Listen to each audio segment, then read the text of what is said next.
Salamat, La.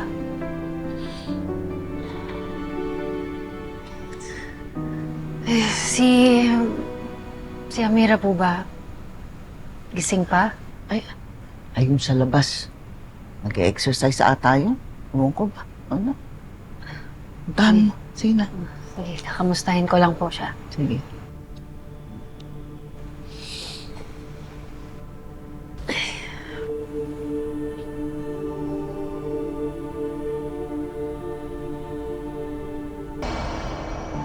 Maria, sana maintindihan mo.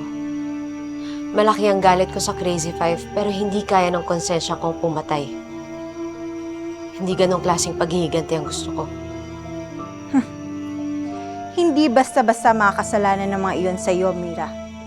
Pati sa pamilya mo. Nakalimutan mo na ba ang nangyari sa tatay mo na si Crisanto?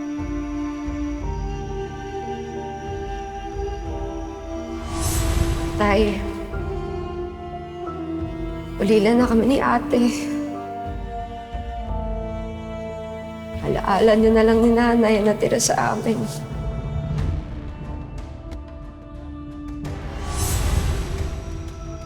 Hindi ko makakalimutan yun, Maria. Hindi ko lang maintindihan kung bakit ang payo mo sa akin dati gawin ang tama.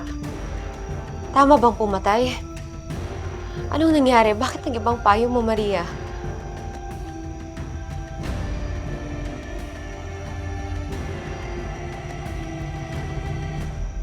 Hindi ko kayang pinapagawa niyo.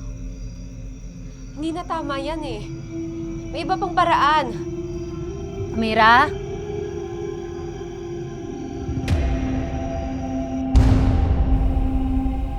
May kausap si Amira sa telepono.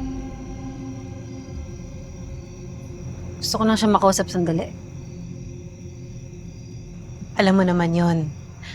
Pagdating sa negosyo, kahit 10 oras ng gabi, walang pinipiling oras. Magnolia, gusto ko nga lang kausapin yung kapatid ko sandali. Nang kaming dalawa lang.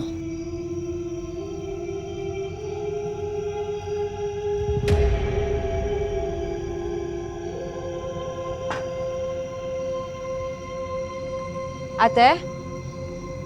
Ate, anong nagawa mo dito? Gabi na. Tatawagin ka namin pag kailangan ka namin.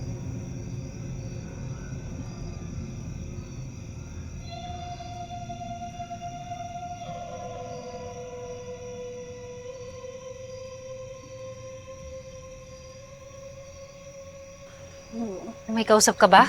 Ha? Parang may kausap ka eh. Ha?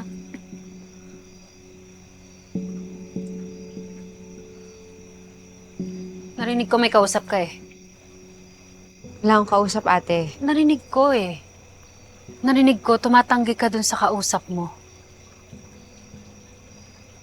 Amira, may nanggigipit ba sa'yo, ha? Pwede mo sabihin sa akin.